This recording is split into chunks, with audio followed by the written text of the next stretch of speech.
11 নম্বর বিষয়, ইয়াজুজ মাজুজ শেষ জামানে যখন বড় কিয়ামতের যে একটি লক্ষণ, তারা যখন সারা পৃথিবীতে বিপর্যয় সৃষ্টি করবে, বিশৃঙ্খল অশান্তি সৃষ্টি করবে, ফিতনা ফাসাদ সৃষ্টি করবে, তাদেরকেও ধ্বংস করা হবে এই ফিলিস্তিনে। এখানে এছাড়াও বহু ঘটনা ঘটেছে, তার মধ্যে তালুত জালুতের যে লড়াই যুদ্ধের ঘটনা সূরা বাকারা রয়েছে, তাও ফিলিস্তিনে হয়েছে। এই বিষয়গুলি আমাদের নিজেদের জানতে হবে এবং মুসলিম ভাই বোনদেরকে, নিজের ছেলেমেয়েরা রয়েছে তাদেরকেও জানাতে হবে এই বিষয়গুলি সম্পর্কে। আল্লাহ রাব্বুল আমাদেরকে সজাগ হওয়ার জন্য তৌফিক দান করেন। কয়টি বিষয় নিয়ে আলোচনা করলাম? 10টি, 11টি হয়েছে মনে হয় না? 11টি হয়েছে। 12 নম্বর বিষয়, ফিলিস্তিন আর ফিলিস্তিনের বিশেষ করে মসজিদ আকসা, এটি হচ্ছে আমাদের প্রথম কিবলা। প্রিয় নবী সাল্লাল্লাহু আলাইহি সাল্লাম যখন মদিনায় হিজরত করে আসলেন, আসার পরে 16 থেকে 17 মাস হাদিসে রয়েছে, অর্থাৎ মাসে মাসে ধরলে 17 মাস, আর যদি দিন থেকে দিন পর্যন্ত ধরেন তাহলে 16 মাস। নবী সাল্লাল্লাহু আলাইহি ওয়াসাল্লাম হিজরত করে আসার পরে হুকুম হলো, হিজরতের আগে তাহলে কোন দিকে মুখ করে সালাত আদায় করতেন? হিজরতের আগে এমনভাবে সালাত আদায় করতেন যাতে আল্লাহর ঘর কাবাও সামনে থাকে আর মসজিদে আকসা বাইতুল মুকাদ্দাস সামনে থাকে, এইভাবে। তাহলে কোন দিকে? হাজরে আসওয়াদ রুকনে ইয়ামানের দিকে কাতার লাগতো, ওই দিক থেকে কাবাকে সামনে করলে কাবাও সামনে থাকলো, আর এইদিকে উত্তর দিকে যেহেতু মসজিদে আকসা সেটাও সামনে থাকতো। আব্দুল্লাহ বিন আব্বাস রাদিয়াল্লাহু তাআলা আনহু এই ব্যাখ্যা করেছেন, এটি সবচাইতে সূক্ষ্ম এবং সহি। কিন্তু যখন মদিনা চলে আসলেন তো কাবা থেকে উত্তর দিকে চলে আসলেন, এখন কাবা সামনে করলে মসজিদ আকসা বাইতুল মুকাদ্দাস পেছনে হয়ে যায়, আর বাইতুল মুকাদ্দাসকে সামনে করলে কাবা পিছনে হয়ে যায়। তখন নবী সাল্লাল্লাহু আলাইহি ওয়াসাল্লামকে হুকুম হলো যে তোমার সাথী সঙ্গীদেরকে নিয়ে কি করো? মসজিদ আকসা বাইতুল মুকাদ্দাসকে কিবলা বানিয়ে সালাত আদায় করো। 16-17 মাস এরকমই করলেন। আল্লাহ রাব্বুল আলামিন এই নির্দেশ দিয়েছেন। তারপরে হুকুম আসলো কিবলা পরিবর্তন, কারণ নবী সাল্লাল্লাহু আলাইহি ওয়াসাল্লাম মন থেকে চাইতেন যে আমার মাতৃভূমিতে আল্লাহ মোবারক ঘর, যে ঘর ইব্রাহিম আলাইহিস সালাম নিজ হাতে এবং তার ছেলে ইসমাইল আমার পূর্বপুরুষরা বানিয়েছেন, এবং সমস্ত নবী রসুলের মধ্যে সবচেয়ে শ্রেষ্ঠ নবী রসুল মুহাম্মদ সাল্লাল্লাহু আলাইহি ওয়াসাল্লামের পরে ইব্রাহিম আলাইহিস সালাম। সুতরাং আর সবচেয়ে মোবারক ঘর এই 3টি ঘরের মধ্যে আল্লাহর ঘর বাইতুল্লাহ কাবা। সুতরাং কাবার দিয়ে মুখ করে মসজিদে হারামের দিকে মুখ করে কিবলা করে সালাত আদায় করা অন্তর থেকে, মন থেকে তিনি চাইতেন, পছন্দ করতেন। আল্লাহ রাব্বুল এই কথাগুলি সূরা বাকারা 144-45-এ তুলে ধরেছেন। কাদ নারা তাকাল্লুবা ওয়াজহিকা, দ্বিতীয় পারার শুরুতে রয়েছে, কাদ নারা তাকাল্লুবা ওয়াজহিকা ফিস সামাই, আকাশের দিকে তাকাইতেন যে কখন যে ওহী আসবে, আল্লাহর পক্ষ থেকে কখন হুকুম আসবে, কখন হয়তো আসলো কি আসলো হুকুম ইনশাআল্লাহ চলে আসবে যে তুমি মুখ ফিরিয়ে নাও কোন দিকে? কাবা ঘরের দিকে, মসজিদে হারামের দিকে। আল্লাহ বলছেন কাদ নারা তাকাল্লুবা ওয়াজহিকা ফিস সামা, আকাশের দিকে তোমার চেহারা যে বারবার তুমি ফিরিয়ে দেখছো, এটা আমি দেখতে পাচ্ছি। কাদ নারা, আল্লাহ বলছে আমি দেখতে পাচ্ছি। ফালানুওয়াল্লিয়ান্নাকা কিবলাতান তারদাহা, সুতরাং তোমাকে অবশ্যই আমি এমন কিবলার দিকে ফিরিয়ে দেব যেটা তোমার পছন্দ, তোমার পছন্দনীয়। ফাওয়াল্লি ওয়াজহাকা শাতরাল মসজিদুল হারাম, সুতরাং মসজিদ হারামের দিকে তোমার চেহারা ফিরিয়ে দাও। হাইসু মা কুনতুম, যেখানেই থাকো না কেন দুনিয়ার, ফাওয়াল্লু ওজুহাকুম শাতরা, তোমরা তোমাদের মুখমণ্ডল ফিরিয়ে দাও কোথায়? শাতরা মানে শাতরাল মসজিদ হারামের দিকে। আল্লাহ রাব্বুল আলামিন এই আয়াত নাযিল করে দিলেন। নবী সাল্লাল্লাহু আলাইহি সাল্লামকে মসজিদে আকসা বা বাইতুল মুকাদ্দাসের দিকে মুখ করে সালাত আদায় করার কেন নির্দেশ দেওয়া হলো? এখানে আসার পরে কেউ কেউ হিকমতে বর্ণনা করেছেন যে এখানে ইহুদিরা বসবাস করত। ইহুদিরা ফিলিস্তিনকে মোবারক জমিন জানে, কারণ তাদের পরম্পরা বিকৃত ধর্ম থাকলেও কিছুটা তাদের সম্পর্ক আম্বিয়া রসুলগণের সাথে রয়েছে। আর আম্বিয়া রসুলগণের ভূমি, পবিত্র ভূমি বনে ইসরায়েলদের, আম্বিয়া রসুলগণের। সুতরাং তারা কাবা ঘরে তাদের কাছে কোনো মূল্য ছিল না মসজিদ হারামের, কিন্তু ফিলিস্তিনের তাদের কাছে এটা বলল ছিল যে পণ্যভূমি, সেজন্য তাদের অনুকূলে একটু হোক, যাতে করে তাদেরকে একটু আকৃষ্ট করা যায়। আর আকৃষ্ট হইলে তারা হতে পারে যে ইসলাম কবুল করে নেবে, এটি একটা দাওয়াতি পলিসি। ইসলামের দাওয়াত দেওয়ার জন্য তাদের অন্তরে কথাগুলি ইমান ইসলামী দাওয়াতের নামিয়ে দেওয়ার জন্য একটা রাস্তা। আর এটা বাস্তব সত্য। মানুষের যদি অনুকূলে আপনি কাজ করেন, পক্ষে কাজ করেন, তো আপনার ক্ষেত্রে একটি কি হবে, আন্তরিকতা আসবে, আন্তরিকতা আসবে। পাশাপাশি সালাত আদায় করেন, আর একজন যদি পায়ে পা না লাগায় আর আপনি যদি তার সাথে শুধু পায়ে পা লাগাতে যান, তো আপনার থেকে দূরে সরে যাবে। তারপরে যতই ওয়াজ নসিহত করে শুনবে না, কারণ গোনা, ওর কাছে এটা বেয়াদবি, আপনি কেন পায়ে পা লাগাইতে গেছেন।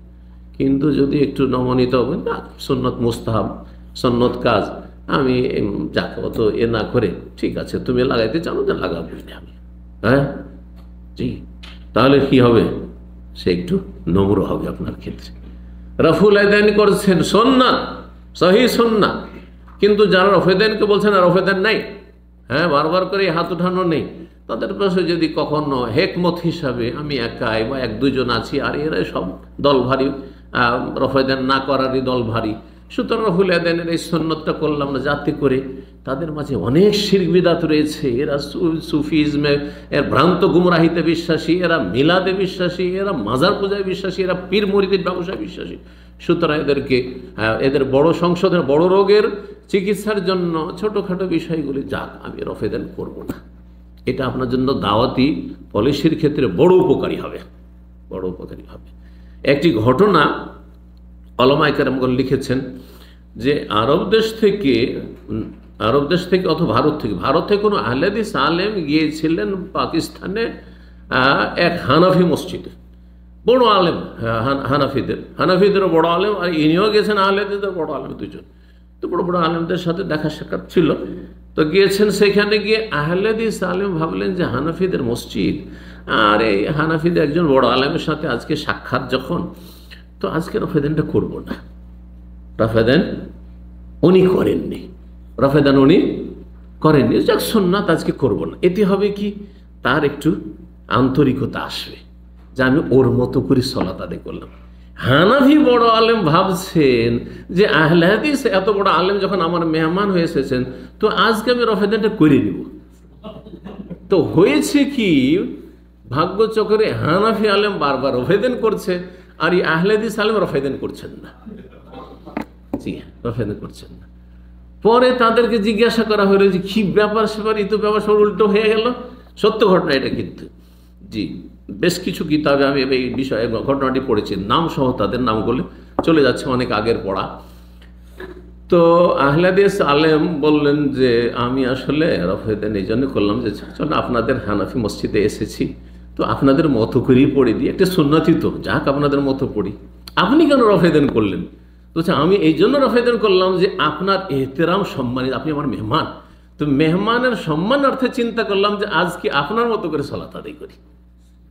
দেখছেন না, জি জি, এই জন্য এই চরম পন্থা অবলম্বন করবেন না। দেখবেন যে আমার গ্রামের লোকেরা কি ধরনের রোগ আছে, বড় বড় রোগ আছে, মাজারে যায়, এ পীরের মুরিদ হয়, এরা তাবিজ বাঁধে, এরা দিন সম্পর্কে কোনো কিছু জানে না, সুন্নাত বুঝে না, বিদআত বুঝে না, বাপ দাদার ধর্ম বুঝে, কথা বোঝা গেছে।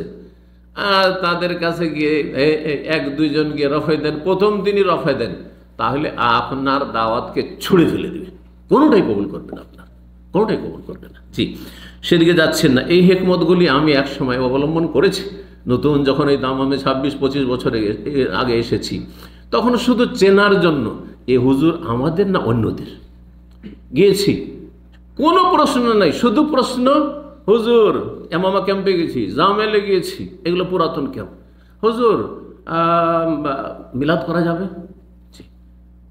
হুজুর সম্মিলিত মোনাজাত করা যাবে? কথা বোঝা গেছে? এই হুজুর দিয়ে শুরু হয়েছে। জি, শেখ শব্দ জানতো না তখন। তো চিন্তা করলাম যে এই মিলাদ আর সুন্নাত না বিদআত আর এই সম্মিলিত মোনাজাত আর এটা সেটা নিয়ত পড়তে পারবো কিনা এসব বলা যাবে না, বলে থামেন। হ্যাঁও করা যাবে না, যে বেদাতকে সুন্নত করে দেবো সেটাও করা যাবে না। বড় হেকমত অবলম্বন করেছে, সেই হেকমতগুলি এখন বলার সময় নেই। সে হেকমত ইনশাআল্লাহ ধীরে ধীরে একটা একটা করে আজকে একটা বিষয় আলোচনা করলাম, ইনশাআল্লাহ আগামীতে তারপরে 2-4 সপ্তাহ যাওয়ার পরে তাদের অন্তরে আমার যখন একটু জায়গা হয়ে গেছে, এখন অসুবিধা নেই। আস্তে আস্তে আস্তে আস্তে মাছ শিকার করা, আস্তে আস্তে এটা বড় মাছ হলে টান দিতে আস্তে আস্তে, কিন্তু না রশি ছিঁড়ে নিয়ে যাবে। জি, আল্লাহ তৌফিক দান করেন। জি, কি বলছিলাম, কয় নম্বর বললাম? 12 নম্বর বিষয় বললাম যে কিবলা, আমাদের প্রথম কিবলা হচ্ছে এই মসজিদে আকসা। জি, 13 নম্বর হচ্ছে প্রিয় নবী সাল্লাল্লাহু আলাইহি সাল্লামের ইসরা এবং মেরাজ, নৈশ ভ্রমণ, রাতের সফর। জি, জমিনি সফর আর 7 আসমানের সফর হয়েছে মক্কাতুল মুকাররমা থেকে এই ফিলিস্তিনের মোবারক ভূমি পর্যন্ত, মসজিদ আকসা পর্যন্ত। এবং সেখানে সে মসজিদ আকসায় গিয়ে নবী সাল্লাল্লাহু আলাইহি সাল্লাম সমস্ত আম্বিয়া রাসূলকে আল্লাহ জমা করেছেন সেখানে।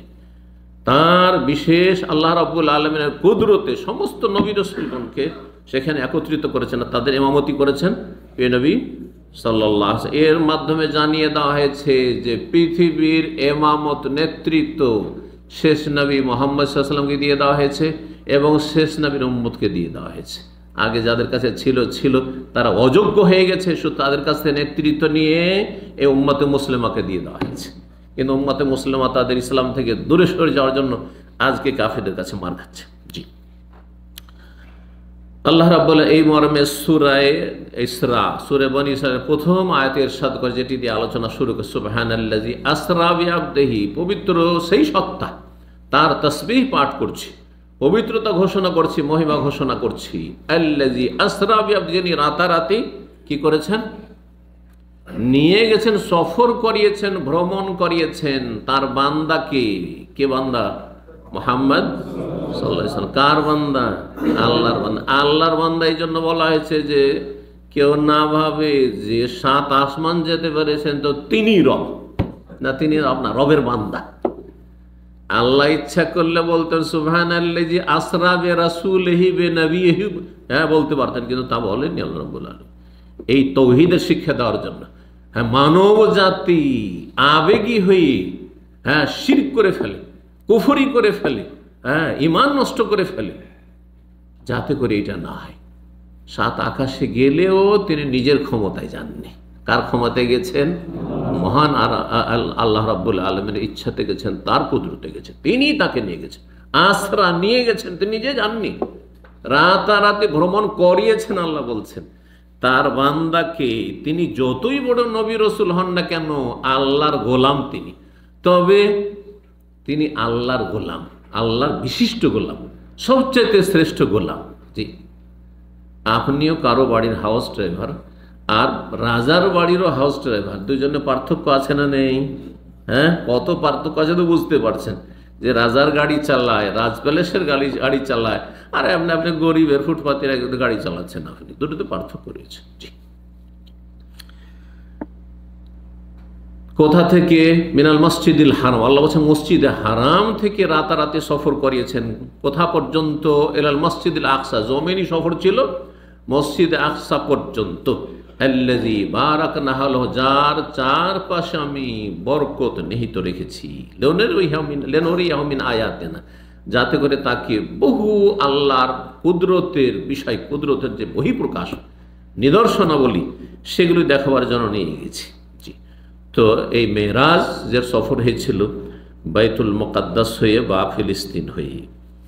14 নম্বর বিষয়, মসজিদ আকসা এমন একটি মসজিদ, যেই মসজিদের জন্য নেকির উদ্দেশ্যে স্থানকে কেন্দ্র করে সফর করা হচ্ছে সুন্নাত এবং ফজিলতের কাজ, নেকির কাজ।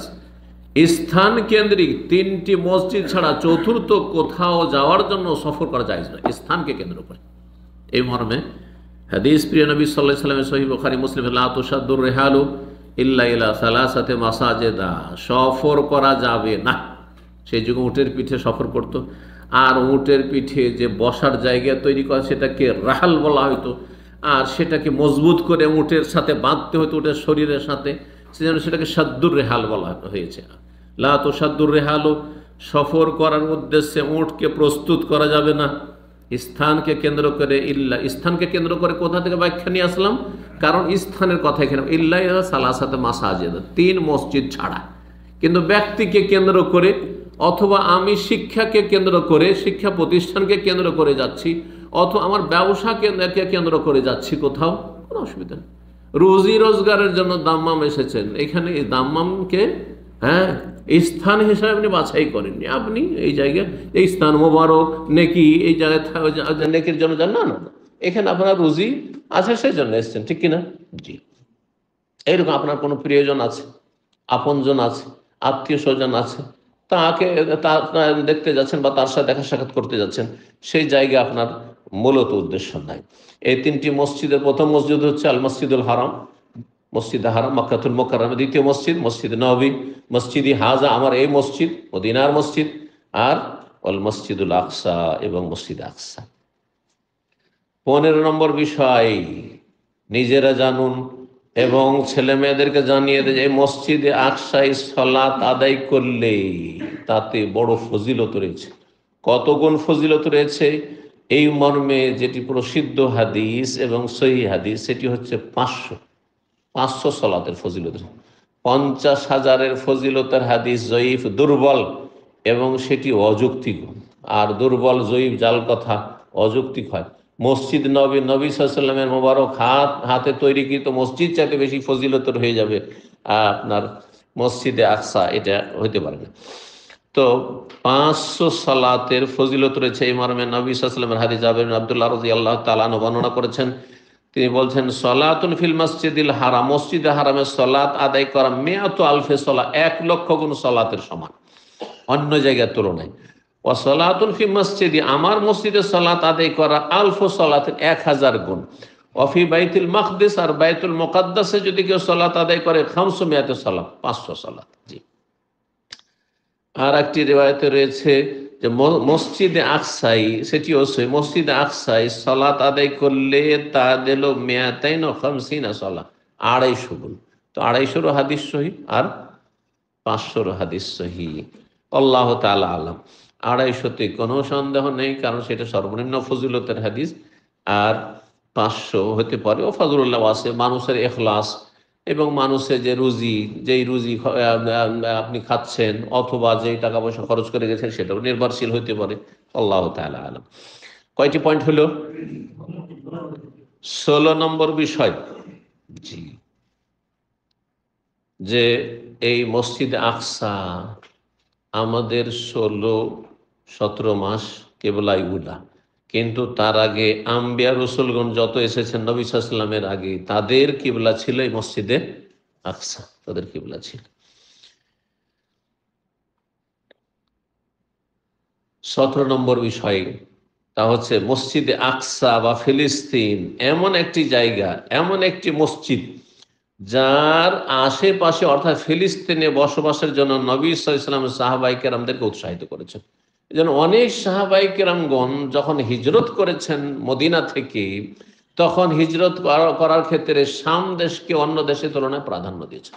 একমাত্র কেউ জেহাদের জন্য চলে গেছেন, সেটা ইরাকে গিয়েছেন অথবা তারপরে চলে গেছেন অন্য দূর দূরান্তেও গিয়েছেন, সেটা ভিন্ন বিষয়। কিন্তু অধিকাংশ সাহাবায়ে কেরামরা মদিনার বাইরে গেছেন, তারা শাম দেশেই এই ফিলিস্তিনে হিজরত করেছেন।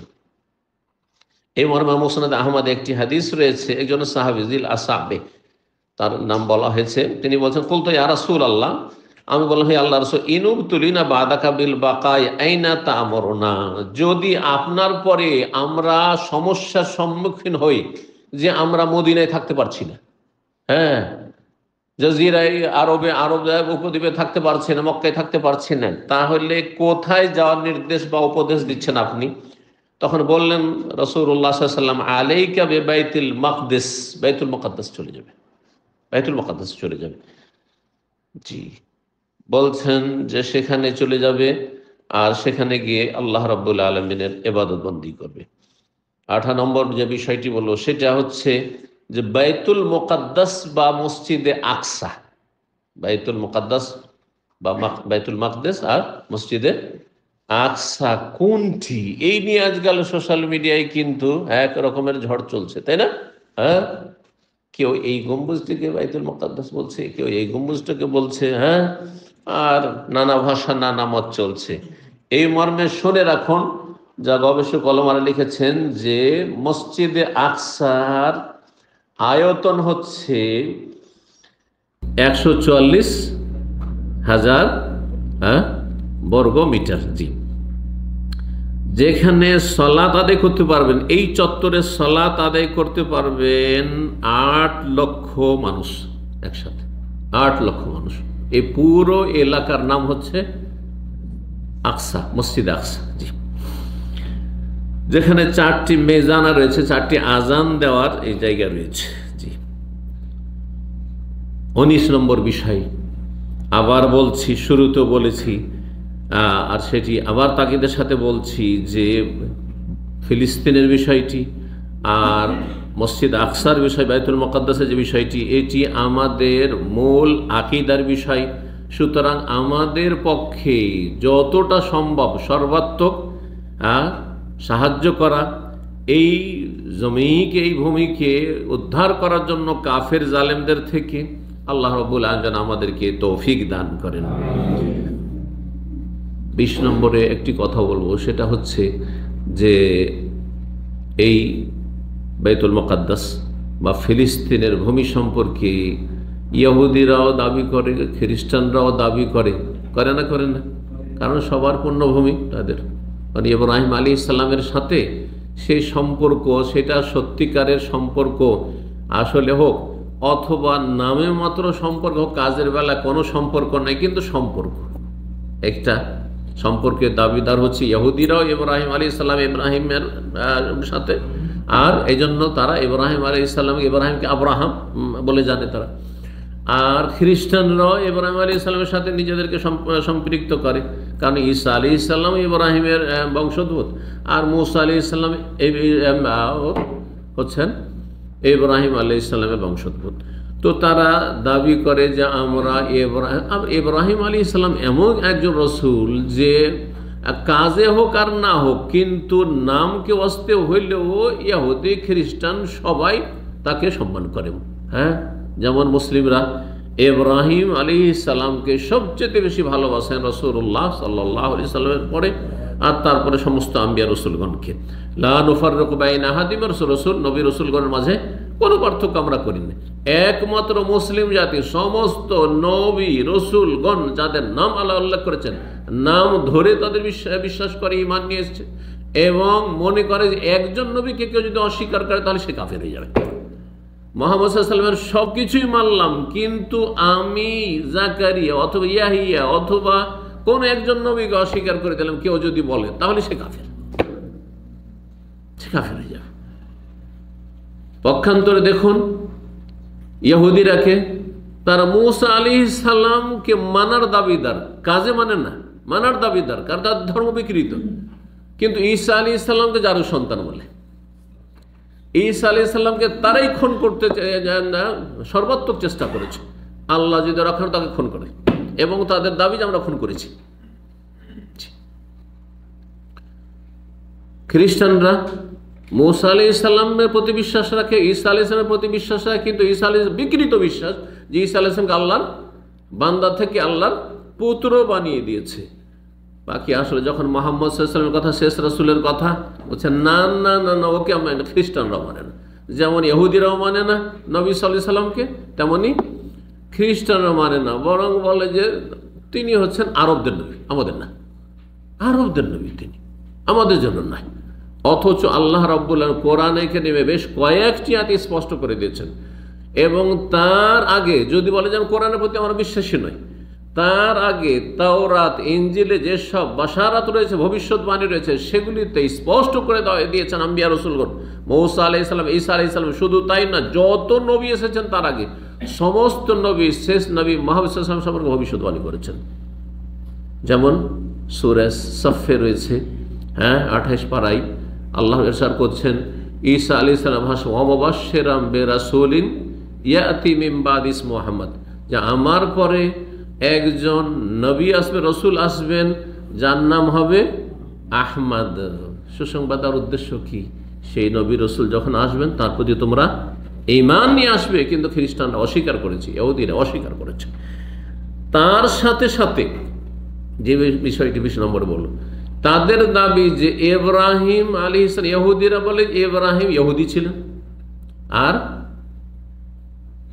খ্রিস্টানরা বলে যে ইব্রাহিম আলাইহিস সালাম কি ছিলেন? ইহুদি ছিলেন না খ্রিস্টান ছিলেন। ইহুদিরা বলে যে ইব্রাহিম আলাইহিস সালাম ইহুদি ছিলেন, আর খ্রিস্টানরা বলে যে ইব্রাহিম আলাইহিস সালাম খ্রিস্টান ছিলেন। তাদের খণ্ডনে আল্লাহ একাধিক আয়াত নাযিল করেছেন।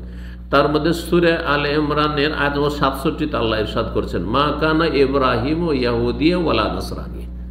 ইব্রাহিম আলাইহিস সালাম ইহুদিও ছিলেন না। হে ইহুদিরা, ইব্রাহিম আলাইহিস সালামের ইহুদি ধর্মের সাথে, ভ্রান্ত ধর্মের সাথে কোনো সম্পর্ক নেই। মা কানা, ছিলেন না তিনি। ওয়ালা নাসরানিয়ান, হে খ্রিস্টানরা, তিনি খ্রিস্টানও ছিলেন না। তাহলে ছিলেন কি? ওয়ালাকিন কান হানিফাম মুসলিমা, তিনি একনিষ্ঠ মুসলিম ছিলেন। নামকস্ত মুসলিম নাই, মাজারপন্থী বিদাতি মুসলিম ছিলেন না, এ মিলাদি মুসলিম ছিলেন না, বরং তিনি হানিফ, একনিষ্ঠ আল্লাহ অভিমুখী মুসলিম ছিলেন। নাম কি তার? মুসলিম। তিনি মুসলিম ছিলেন। ওয়াসাম্মাকুমুল মুসলিমিন, ইব্রাহিম আলাইহিস সালাম তোমাদের নাম মুসলিম দিয়েছে, মিন কাবল, আগেও আর এখনো, অথবা আল্লাহ, সূরা হজের আয়াতের অর্থ আল্লাহ স্বয়ং এই নাম দিয়েছেন। সুতরাং যত মানুষ আদম সন্তানের আল্লাহর প্রতি ঈমানদার হয়েছে, আম্বিয়া রাসূলের প্রতি ঈমানদার হয়েছে, তাদের নাম হচ্ছে মুসলিম। আর ইব্রাহিম আলাইহিস সালাম কি ছিলেন? মুসলিম ছিলেন। শুধু ইব্রাহিম আলাইহিস সালাম না, মূসা আলাইহিস সালাম মুসলিম ছিলেন, কোরআনে কারীমে আয়াত রয়েছে। সমস্ত নবী রাসূলগণ মুসলিম ছিলেন, সুলাইমান আলাইহিস সালাম মুসলিম ছিলেন, সমস্ত নবী রাসূল মুসলিম ছিলেন, এই মর্মে দলিল রয়েছে। আর একটি আয়াত, আয়াত নম্বর 65 আল্লাহ ইরশাদ করেছেন যে তোমরা কিভাবে, ইয়া আহলাল কিতাব, হে আহলে কিতাব ইহুদি খ্রিস্টান, লিমা তুহাজ্জুনা ফি ইব্রাহিম, ইব্রাহিমকে নিয়ে এত টানা পোড়া কেন, এত টানা হাসড়া কেন? যে ইহুদিরা ইহুদির দিকে টানছো যে ইব্রাহিম ইহুদি ছিলেন, আর খ্রিস্টানরা খ্রিস্টান দিয়ে টানছো যে খ্রিস্টান ছিলেন। লিমা তুহাজ্জুনা ফি ইব্রাহিম, ইব্রাহিমকে নিয়ে এত ঝগড়া তোমাদের, এত দ্বন্দ্ব কেন?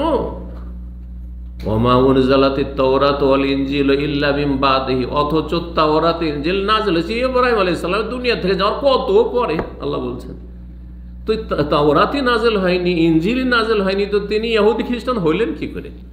তারপরে মনে রাখবেন যে মূসা আলাইহিস সালাম তার জাতিকে ইহুদি নাম দেননি। আল্লাহ এই নাম না মূসাকে দিয়েছেন, না মূসার অনুসারীদেরকে দিয়েছেন, বরং তাদের নাম কি ছিল? আত্মসমর্পণকে মুমিনিন, মুসলিমিন ছিল। এইরকমই ঈসা আলাইহিস সালাম তার অনুসারীদেরকে খ্রিস্টান, নাসারা নাম দেননি, আল্লাহ দেননি। এই জন্য কোরআনে কারীমে রয়েছে যে তারা এই নামগুলি চয়ন করেছে। যেমন আজকাল মুসলিম বিভিন্ন ভ্রান্ত ফিরকা করে নিজের নিজের একটা করে লেবেল লাগিয়েছে। আমরা হচ্ছে আশআরি, তো আমরা হচ্ছি তোমার আপনার ওই চিশতিয়া তরিকার, আমরা সাবেরিয়া তরিকার, আমরা হচ্ছি কাদেরি তরিকার, আমরা হচ্ছে মোজাদ্দেদি তরিকা, আমরা হচ্ছি আপনার নকশবন্দি তরিকার, আছে না নেই? তো এইসব নামগুলি কি আল্লাহর দেওয়া? এগুলো তাদের মন গড়া। ঠিক ওই রকমই ইহুদি নাম এবং খ্রিস্টান নাম তাদের বাছাই করা, তাদের মন পছন্দ নাম, আল্লাহ প্রদত্ত নাম। আল্লাহ রাব্বুল সমস্ত মুমিন মুমিনাতের নাম প্রতিটি যুগে দিয়েছেন মুমিন এবং মুসলিম। যখন ইব্রাহিম আলাইহিস সালাম ইহুদি খ্রিস্টান ছিলেন না, আর ইব্রাহিম আলাইহিস সালামের ভূমি শুরু হচ্ছে সিলসিলায় আমার আলোচনায় যা বললাম, এই ফিলিস্তিন, সেখানে ইহুদিরও বা কোন হক রয়েছে, আর খ্রিস্টানদের বা কোন অধিকার রয়েছে? কোনো অধিকার নেই তাদের। সেখানে যদি অধিকার থাকে একমাত্র কার রয়েছে? মুসলিমদের রয়েছে।